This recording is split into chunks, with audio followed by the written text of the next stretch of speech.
네, 성도 여러분 안녕하십니까?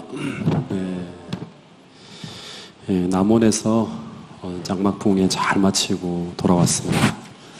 이게 왜 이렇게 울리죠? 마이크가?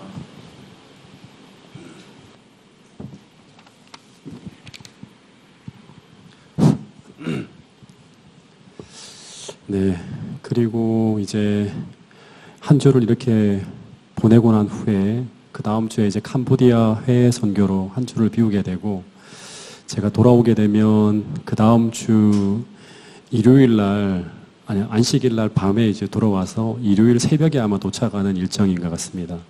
그래서 제가 그 다음 주 한 주도 우리 전도사님이 좀 설교를 하기 때문에 아카데미를 한 2주 정도 좀 비우게 됩니다.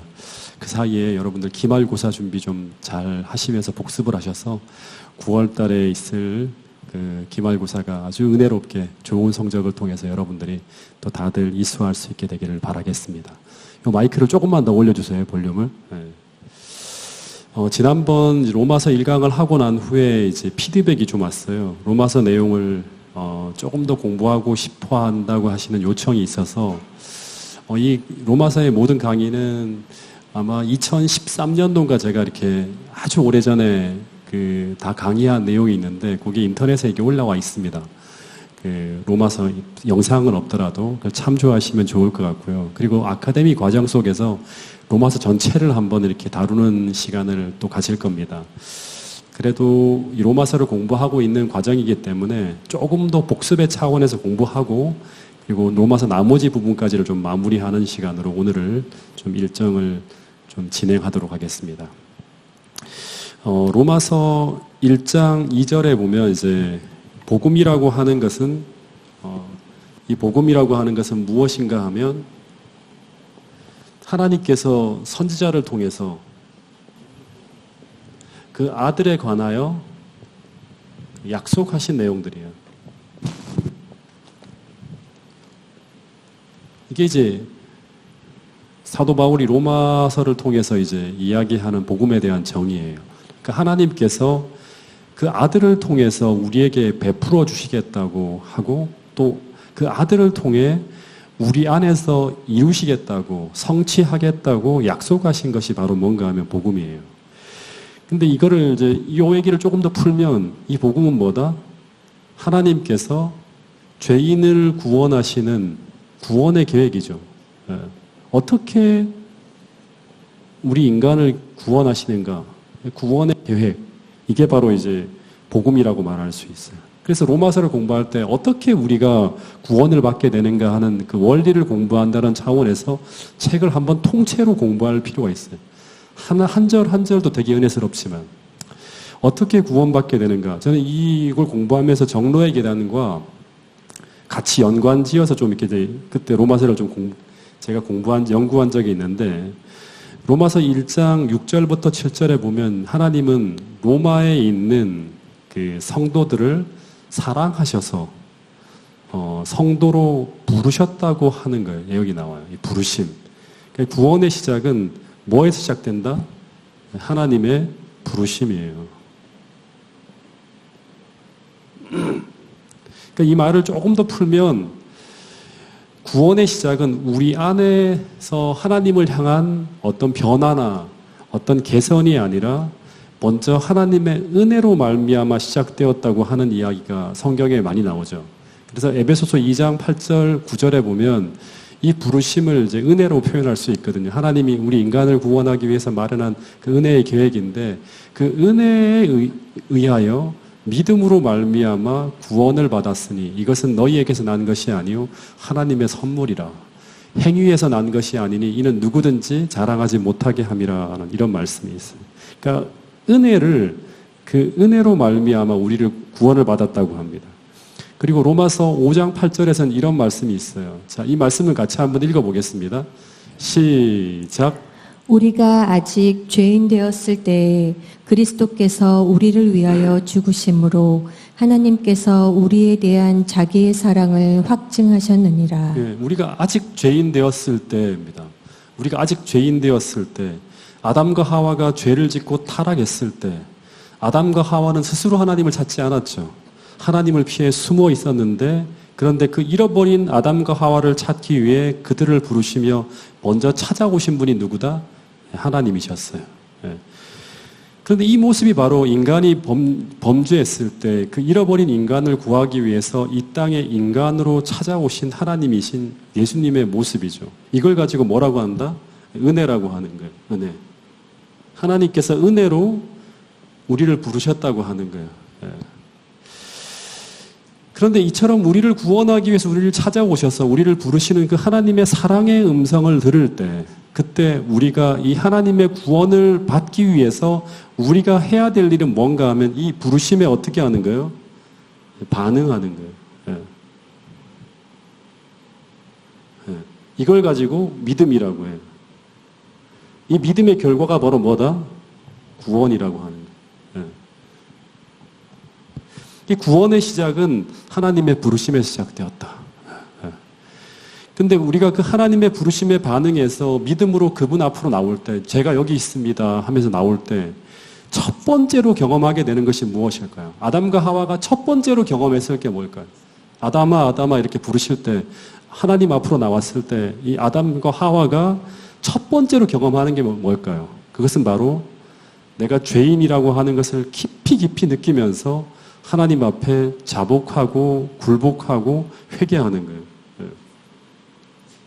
네. 이게 정로의 계단에 나오는 여러 가지 챕터들의 제목이죠. 그죠? 자복하고 굴복하고 회개하는 거예요. 이게 없으면 우리는 구원을 받을 수가 없어요. 네. 이게 안 나타나면 우리는 참되게 하나님 백성으로 거듭날 수가 없어요. 이 세 가지의 과정이 바로 거듭나는 과정이거든요. 그래서 하나님이 이 세 가지의 과정이 우리에게 나타나도록 하기 위해서 로마서 1장 18절부터 33장 20절까지 이 인간이 먼저 하나님 앞에 자복하고 굴복하고 회개하는 과정이 일어나도록 하기 위해서 하나님께서 인간을 진찰하시는 하나님의 진단서가 나와요. 그러니까 이 하나님이 인간을 진찰하신 이 진단서가 바로 뭔가 하면 인류를 향한 하나님의 부르심이에요. 예. 이 진단서의 내용이. 진찰하는 게. 그러니까 이 진단서의 내용이 뭐예요? 너희는 지금 치명적인 병에 걸렸다고 하는 걸 알려주는 동시에 너희들은 하나님의 은혜가 필요하다고 하는 것을 알려주는 거예요. 이게 바로 부르는 거죠. 그래서 이 로마서 1장부터 3장 20절까지 이야기가 하나님의 부르심이에요.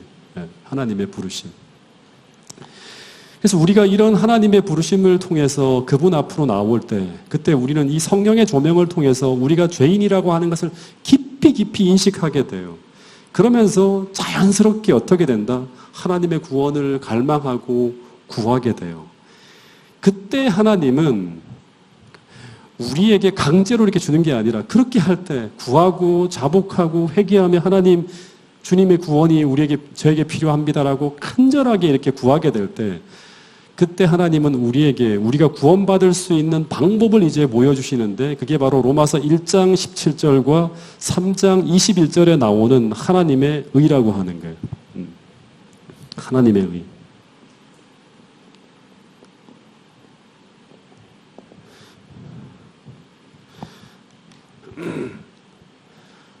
복음에는 하나님의 의가 나타났다고 하고, 그 다음에 3장 20절까지 우리가 정말 처절한 죄인이라는 걸 쭉 얘기하고 난 다음에 3장 21절에 이제는 하면서 율법 외에 하나님의 한 의가 나타났으니, 율법과 선지자는 구약 성경이죠. 구약 성경에서 증거를 받은 것이라는 그런 말이 나와요. 이 하나님의 의라고 하는 것은 예수님이죠. 그죠? 근데 예수님을 통해 우리에게 제공되어지는데, 첫 번째는 죄인을 용서하시는 하나님의 의인 칭의하고요. 더하여서 우리를 거룩하게 변화시키는 성화의 의, 이 두 가지를 다 포함하고 있어요.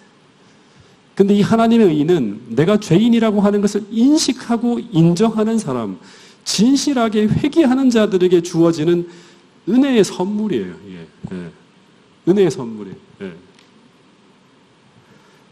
더하여서 이 하나님의 의는 우리의 행위가 아니라 믿음으로 값없이 받을 수 있는 것이라고 하는 게 바울 서신 내내 펼쳐지는 이야기들이에요.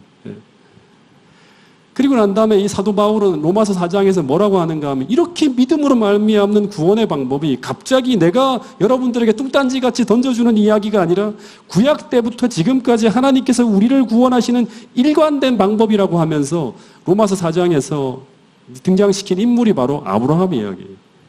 구약의 대표 신앙인인 아브라함의 이야기를 통해서 아브라함도 행위로 아니라 믿음으로 지금 내가 설명하는 방법으로 구원받았다고 하면서 주워가는 내용이 4장에 쭉 나오는 거예요.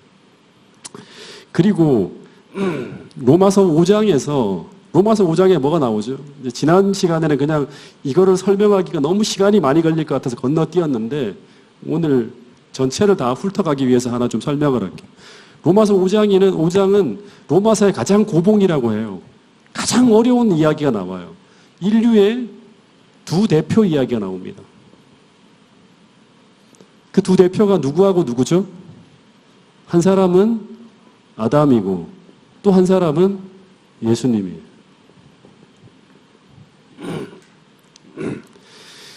그래서 이 사도 바울이 아담과 예수님을 인류의 두 대표로 이제 탁 등장시키면서 로마서 5장 18절에 이런 이야기를 합니다. 18절, 19절. 한번 읽어보겠습니다. 시작. 그런즉 한 범죄로 많은 사람이 정죄에 이른 것 같이 한 의로운 행위로 말미암아 많은 사람이 의롭다 하심을 받아 생명에 이르렀느니라. 한 사람이 순종하지 아니하므로 많은 사람이 죄인 된 것 같이 한 사람이 순종하심으로 많은 사람이 의인이 되리라. 그러니까 이 로마서 이야기를 보면 이 두 대표 이야기는 그 다음에 보면 또 아담 안에서 모든 자들이 죽은 것 같이 그리스도 안에서 모든 인류가 살게 된다고 하는 이야기예요. 그러니까 한 사람의 범죄로 말미암아 아담의 범죄로 말미암아 모든 인류가 죄인이 되어졌듯이 동일하게 한 사람 예수 그리스도의 의로운 행위가 그분의 의로운 행위잖아요. 근데 그 의로운 행위로 말미암아 모든 인류가 나와 여러분들이 뭐가 된다? 의인이 되어질 수 있는 길이 열린다고 하는 그런 이 말씀을 전하고 있어요. 근데 어떻게 그분의 의로운 행위와 희생을 통해서 만들어진 이 하나님의 의가 나에게 전가될 수 있는가? 이제 이런 고민을 하겠죠. 네. 그것은 바로 그리스도를 나의 구주로 선택해서 믿음으로 말미암아 내 조상이 이제 아담이 아니라 그리스도로 나의 조상이 바뀌어지게 될 때 그때 예수님의 죽음이 나의 죽음이 되고 예수님의 의로운 삶이 나의 삶이 되어지는 이 완전한 생명의 교환이 이루어지겠다고 하는 그 이야기가 로마서 5장 이야기예요. 생명의 교환.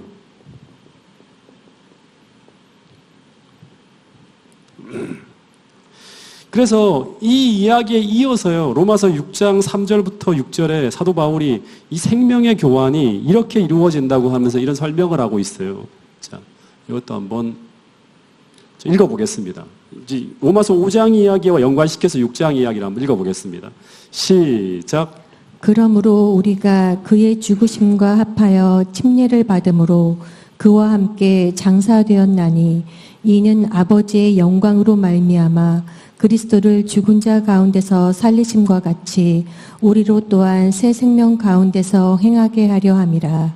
우리가 알거니와 우리 옛사람이 예수와 함께 십자가에 못 박힌 것은 죄의 몸이 죽어 다시는 우리가 죄에게 종노릇하지 아니하려 함이니.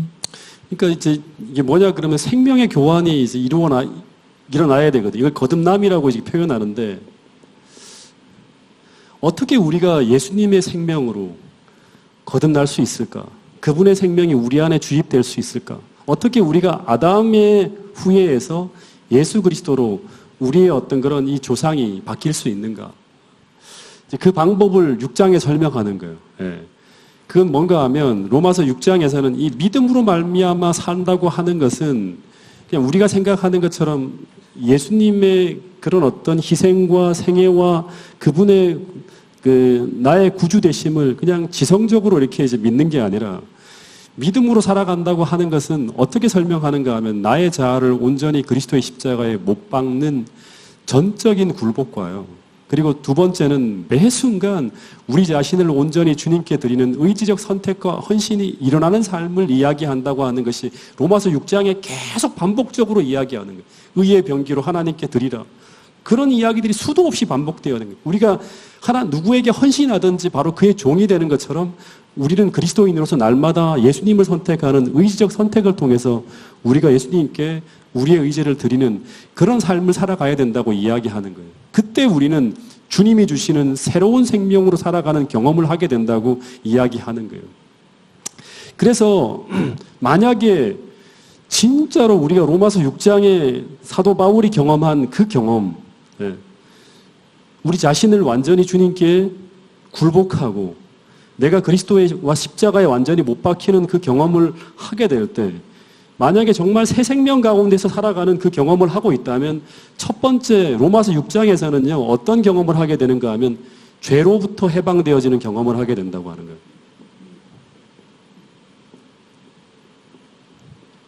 죄가 우리를 주관하지 못하는 그런 어떤 경험을 하게 된다고 이야기하고 있어요.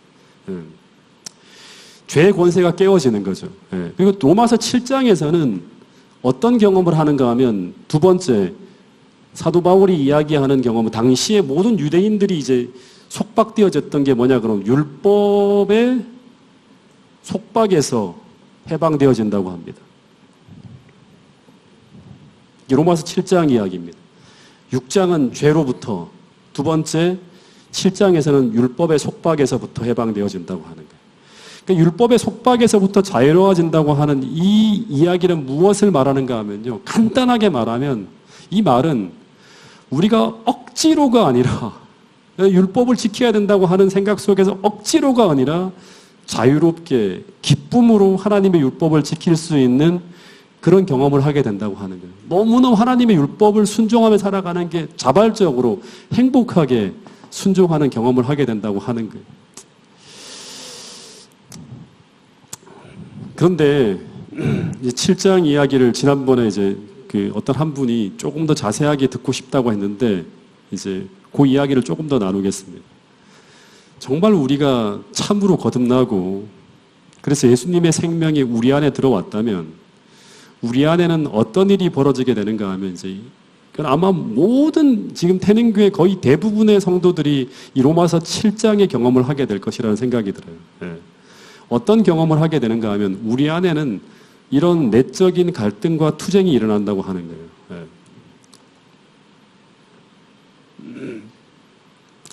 7장 15절에 보면 내가 행하는 것을 내가 알지 못하노니 곧 내가 원하는 것은 행하지 아니하고 도리어 미워하는 것을 행함이라 이런 얘기를 하는 거예요. 그리고 21절에 보면 내가 한 법을 깨달았노니 계속 반복되는 거예요. 한 법을 깨달았는데 곧 선을 행하기 원하는 나에게 악이 함께 존재하는 것을 깨달았다고 합니다. 그러면서 24절에 보면 이게 계속 반복되니까 오호라 나는 곤고한 사람이로다.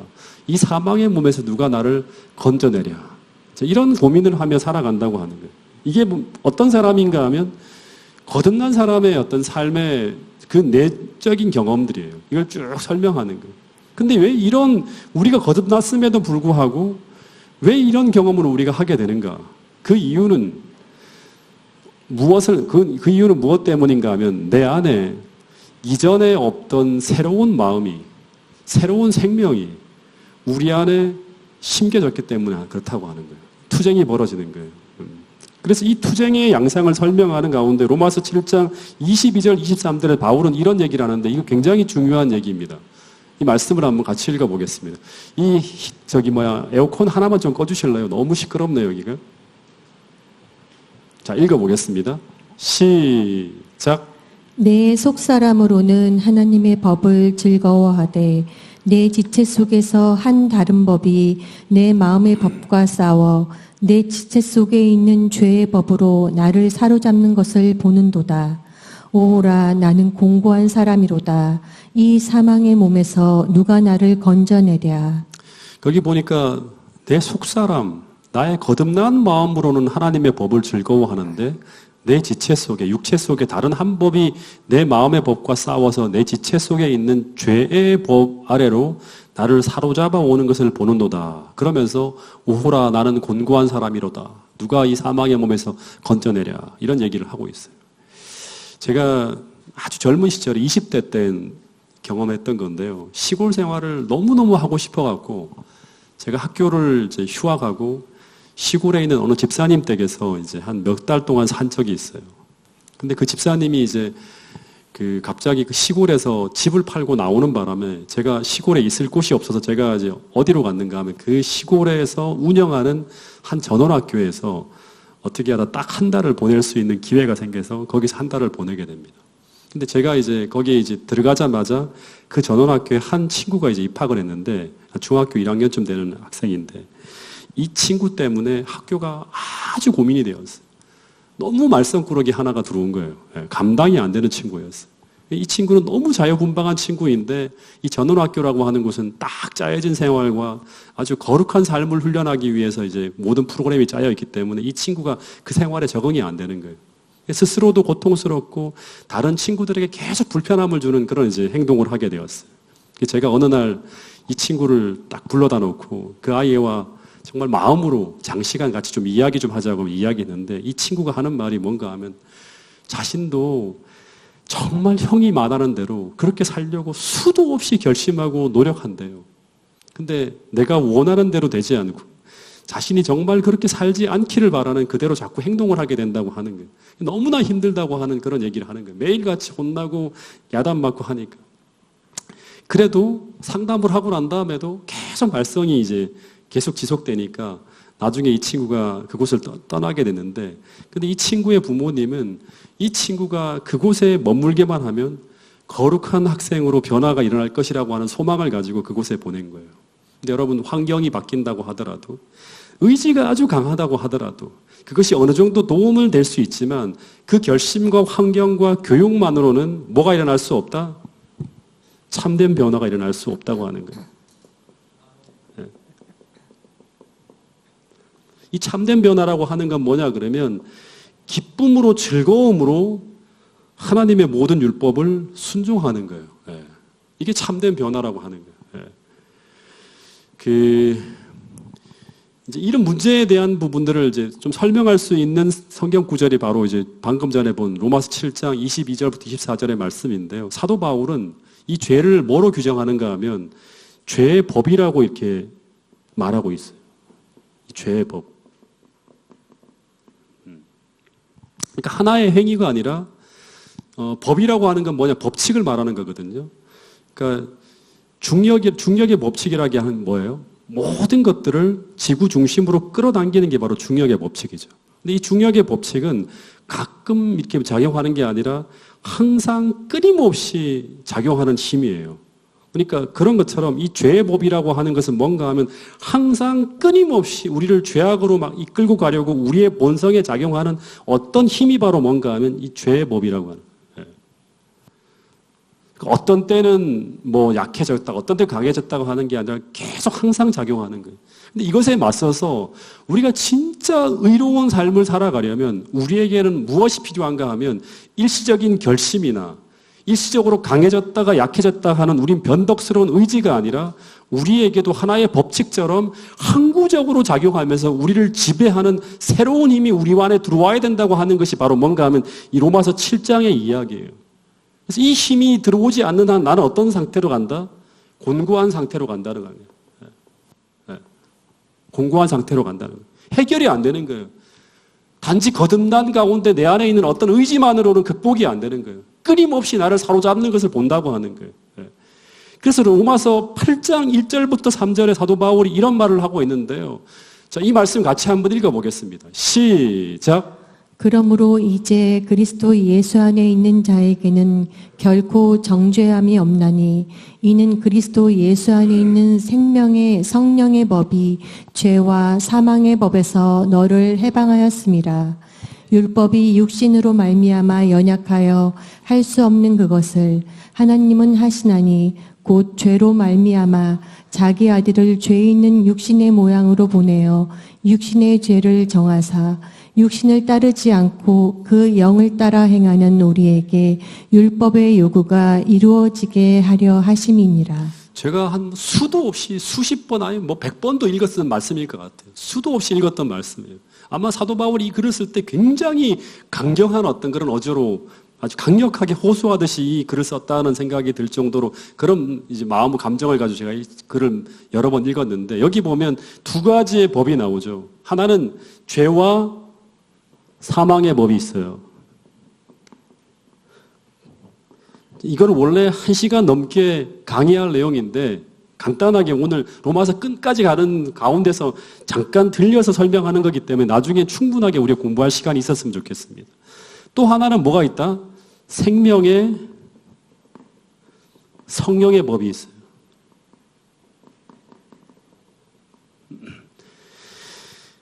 여러분, 우리가 거듭나기 전에는요, 우리 안에는 죄와 사망의 법칙이 놓여져 있어요. 예.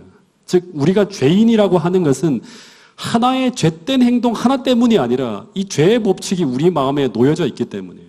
그러니까 우리가 이 죄의 법칙에 지배를 받으며 살아가고 있기 때문에 우리가 죄인이라고 로마서는 이야기하고 있는 거예요.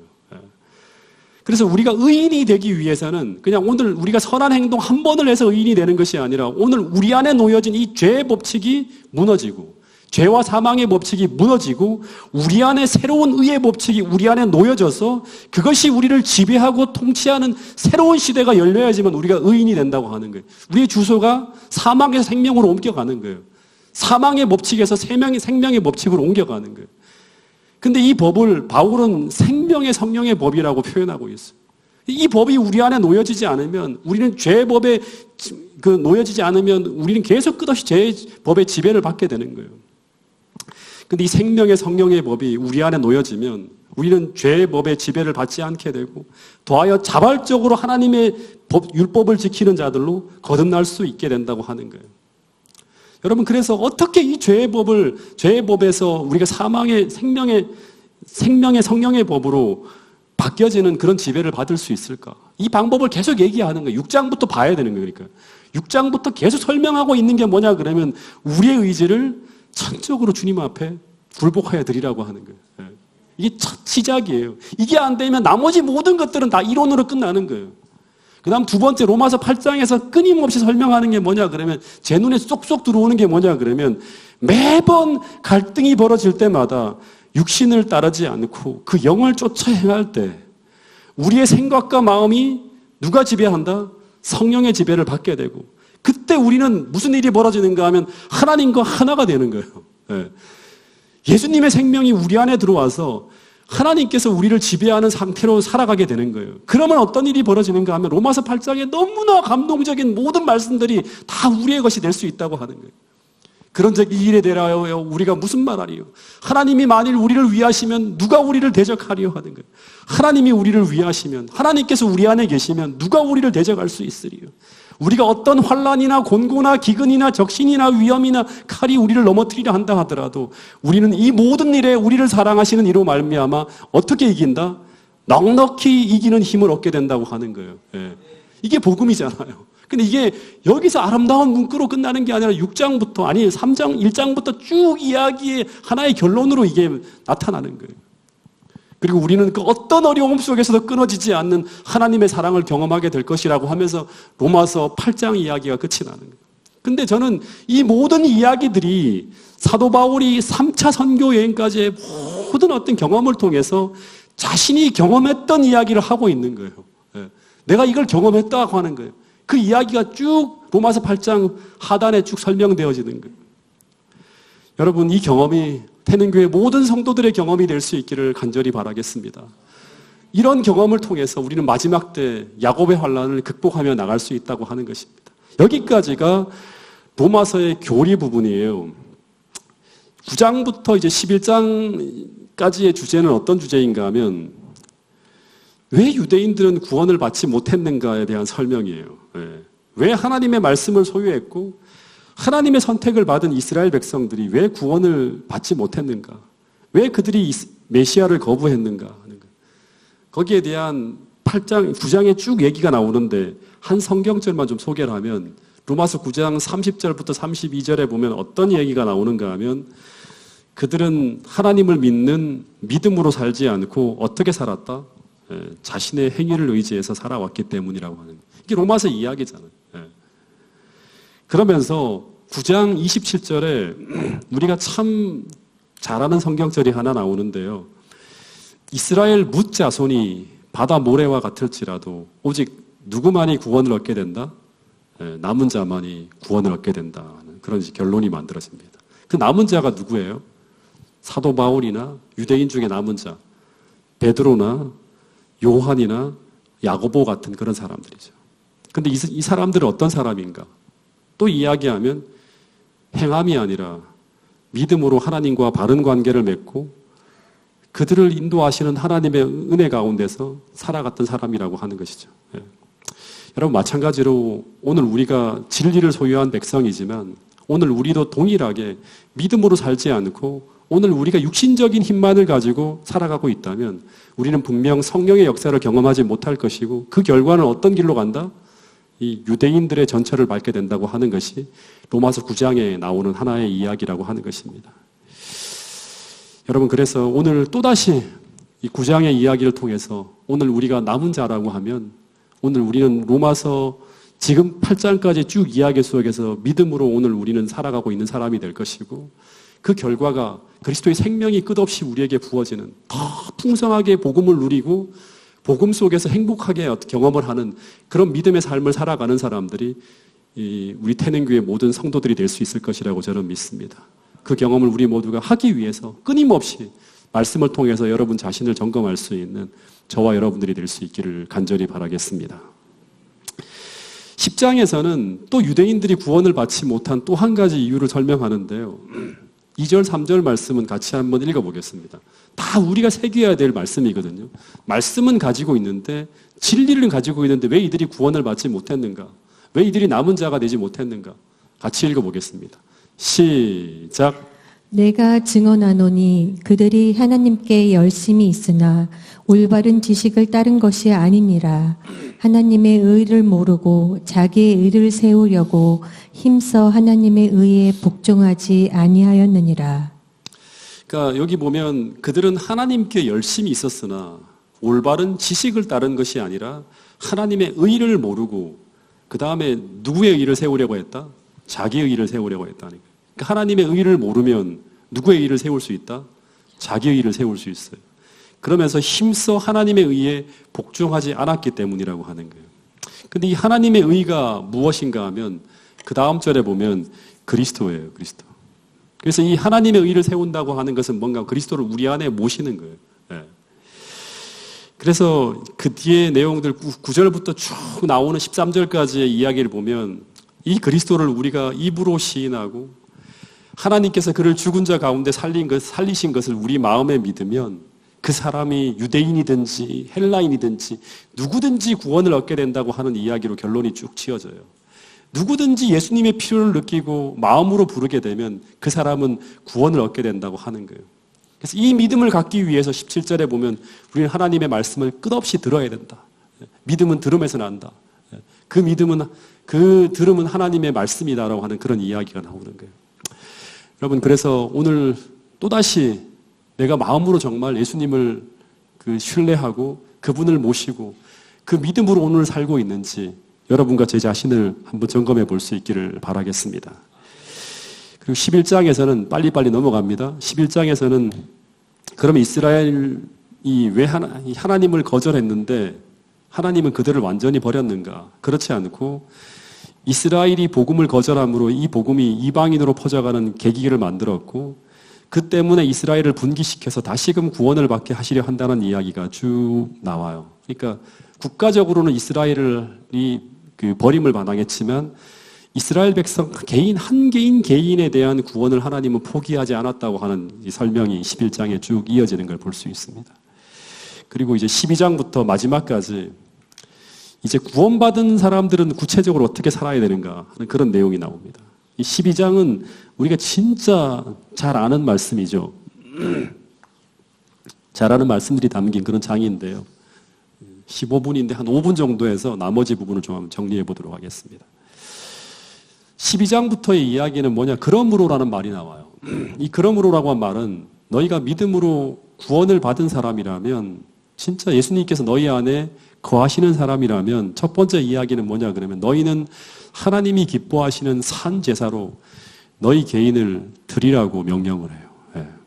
그리고 두 번째는 어떤 말을 하는가 하면 너희들이 진짜 믿음으로 사는 사람이라면 두 번째는 이 시대를 분명히 본받지 않을 것이다 하는 거예요. 그리고 하나님의 뜻을 분별하면서 시대를 거스르는 사람으로 살아가고 있을 것이다. 살아가도록 하라고 하는 말은 그렇게 되도록 하나님께서 만들어준다고 하는 거죠. 만약에 이 두 가지의 말씀이 오늘 우리의 일상의 삶 속에서 나타나지 않는다고 하면 우리는 다시금 로마서 1장부터로 돌아가야 됩니다. 더하여서 그 다음 내용을 보면 진짜 굉장한 이야기가 나와요. 우리가 그리스도의 몸의 지체인 것처럼 형제를 사랑하고 그 다음에는 어떤 말을까지 나오는가 원수까지도 사랑할 것을 요청합니다. 그리고 할 수 있거든 모든 사람과 더불어 화평하게 지낼 것을 요청하는 얘기가 나와요. 그리고 어떤 문제와 분쟁 속에서도 항상 오늘 우리 안에 그리스도가 계시다면 우리는 매일 매순간 어떤 삶을 산다? 악에게 지지 않고 항상 선으로 악을 이기는 그런 삶을 살아갈 수 있을 것이라고 로마서 12장의 이야기는 이야기하고 있는 거예요. 여러분, 이 이야기는 산상수훈의 가르침이 많이 등장하고 있는 이야기입니다. 그런데 이런 엄청난 말씀은 계속 언급한 이야기인 뭐를 봐야 되는가 하면 이걸 그냥 이것만 보고 하면 굉장한 어떻게 보면 부담스러운 그런 이야기처럼 들리고 있지만 이게 계속 어떤 이야기인가 오늘 우리가 믿음으로 말미암아 새로운 생명을 받고 있다면 그리스도의 생명이 그 정신이 그 마음이 오늘 생명수처럼 우리 안에 들어오고 있다면 성령의 지배를 받고 있다면 이 새로운 생명의 교체가 우리 안에 계속 이루어지고 있다면이 전제되어지는 이야기. 그게 이루어지고 있다면 오늘 우리는 이런 삶을 가능하게 살 수 있다고 성경은 이야기하고 있는 것입니다. 여러분, 그래서 오늘 또다시 도전하면 좋겠습니다. 매일 매순간 우리가 여러 가지 어떤 분쟁과 어려움과 다툼과 갈등이 벌어지지만 끊임없이 우리가 성령의 지배를 받고 있다면 우리는 선이라고 하는 무기를 가지고 악과 싸워서 승리하는 예수님과 같은 그런 삶을 살 수 있을 것이라고 하는 것입니다. 그것이 세상에 빛이 되어지고 오늘 우리 안에 계신 그리스도를 증거할 수 있는 진리를 증거하는 하나의 방법이라고 하는 사실을 우리 모두가 잊지 않게 되기를 간절히 바라겠습니다. 그리고 13장의 이야기는 어떤 이야기인가 하면요. 이 악한 세상 속에 살아가는 그리스도인들이 이 악한 세상과 세상의 위정자들과 또 상전으로 세워진 그런 세상 사람들과의 관계 속에서 우리는 어떻게 살아야 되는가 하는 거예요. 어떻게 살아야 되죠? 우리 위에 상전이 있는데 이 사람들이 전부 다 믿음이 없는 사람들이에요. 그런 사람들 속에 살아가는 그리스도인들이 어떻게 살아야 되는가? 이 답은 뭔가 하면, 결론은 뭔가 하면 첫 번째는 모든 권세는 하나님으로부터 나오는 것이므로 각 사람은 모든 권세에 복종하라고 합니다. 그러면서 어떤 얘기도 하지 않은가 하면 심지어 납세 의무도 다 하고 우리 재림교회 모든 그 사람들이 이렇게 납세하는 것처럼 다 하고 모든 시민으로서의 의무를 충실히 지키라고 하는 거예요. 이 말은 무슨 말인가 하면 그것이 죄가 아니라면 우리는 할 수 있는 대로 주 안에서 세상의 법과 세상의 모든 권세에 복종하고 굴복해야 된다고 하는 그런 이야기를 하고 있는 것입니다. 그러면서 이제 13장 8절부터 10절에 보면 우리가 참 이제 많이 인용하는 이야기가 나오는데 금전 관계에 대한 이야기가 하나 하는데 어떤 얘기를 하는 건 피차 사랑의 빛 외에는 아무 빛도 지지 말라. 이런 얘기를 해요. 그 다음에 남을 사랑하는 것이 율법을 지키는 것이고 그리고 사랑은 율법의 완성이라고 하는 주옥 같은 말씀이 쭉 이제 이어집니다.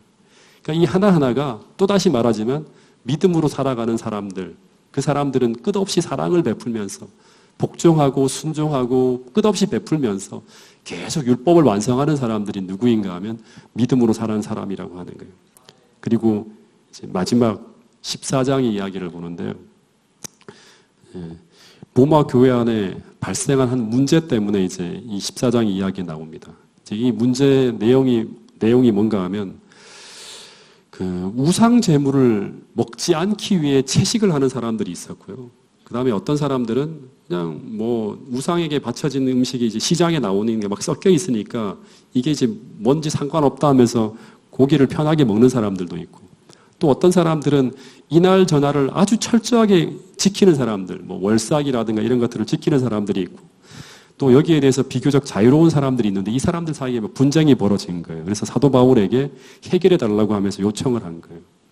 결론은 뭔가 하면 이 문제에 대해서 사도 바울은 어느 편도 정죄하지 않고요. 두 가지 원칙을 가지고 이 문제를 해결하라고 합니다. 이거는 태능교회 안에 벌어지는 모든 문제를 푸는 하나의 원칙이라고 말할 수 있는 부분들인데요. 제가 한번 같이 한번 읽었으면 좋겠습니다. 14장 7절 8절 말씀을 한번 읽어보겠습니다. 시작. 우리 중에 누구든지 자기를 위하여 사는 자가 없고 자기를 위하여 죽는 자도 없도다. 우리가 살아도 주를 위하여 살고 죽어도 주를 위하여 죽나니 그러므로 사나 죽으나 우리가 주의 것이로다. 여러분, 우리가 오늘 정말 우리가 믿음으로 거듭난 사람이라고 하면 모든 그리스도인들은요, 자기를 위해 살지 않는다고 합니다. 이타적으로 살아요. 분쟁이 벌어졌을 때 상대방을 생각하는 거예요. 상대방의 유익을 생각한다고 하는 거예요. 누구든지 자기를 위해 사는 자가 없고, 한 사람도 만약에 예수님이 그 안에 있다면 자기를 위해 사는 사람들이 없어요. 살아도 주를 위해 살고 죽어도 주를 위해 죽는다. 사나 죽으나 우리는 주의 것이다라고 하는 게 바로 로마서 6장에서 진짜 생명의 교환이 일어난 사람이에요.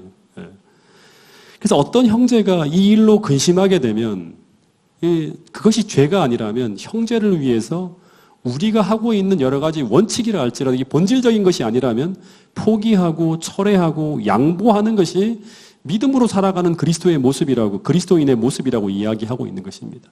여러분, 이 원칙이 태능교회 모든 성도들의 삶 속에서 나타날 수 있게 되기를 간절히 바라겠습니다. 또 하나, 제가 진짜 좋아하는 성경절인데요. 14절, 로마서 14장 17절부터 19절에 있는 말씀을 같이 한번 읽어보겠습니다. 시작.